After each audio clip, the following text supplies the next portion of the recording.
So today's video, we're going to discuss my digital shifter.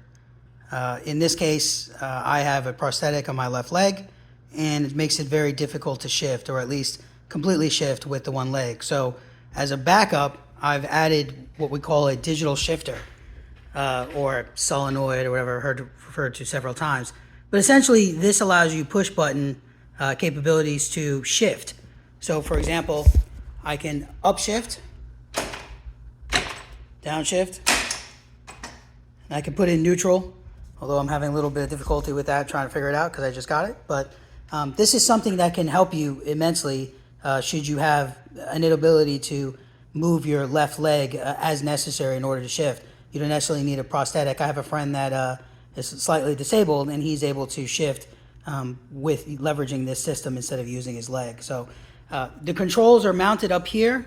It's just a simple two push button control. What this does, again, allows you to maneuver the shifter up and down as you need it. Still got to pull in the clutch and all that. But the one catch here is that I don't know if they make a larger size, but this particular control is only so wide, and therefore the custom grips usually don't work, and they usually have to cut the grip a little bit, right? Sometimes you can squeeze them on, but it makes adding non-stock grips a little bit more difficult. That's a challenge that I'm currently having. I tried to put on Sahita grip the other day, and we couldn't do it, and I'm not happy about that. Anyway, so that's the digital shifter. Makes things a lot easier. You can use it in conjunction with regular shifting. So for example, I will often upshift using my leg to stomp on the rear heel shifter, sorry. But I will downshift using the push button. All right, for me, that makes it a little easier. Two other supplemental components.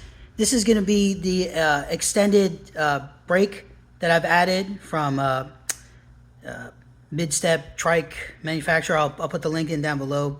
Please forgive me, the name escapes me off the top of my head. But this makes it a lot easier for me to engage my emergency brake versus having it set back where the original bolt is, right? So this just adds it out a little bit. My understanding, and I just found this out, is that the rubber brake pedal here can be replaced with a small size brake pedal of any of the collections, right? I didn't know that, so that's going to be something I'm going to try soon, but that's a pretty cool feature.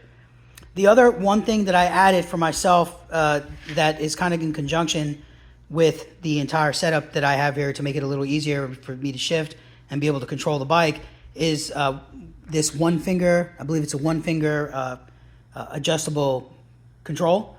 And so this makes the action extremely light.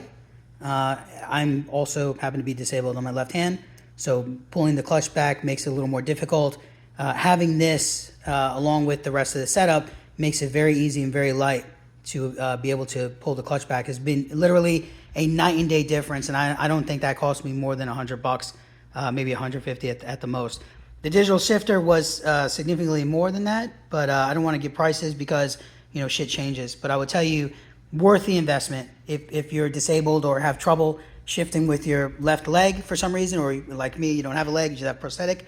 That will make a world difference. These several components that I mentioned here. So hopefully the goal of these videos is to help people who may not know about these things to get them back riding. I'm just trying to share my experiences with you.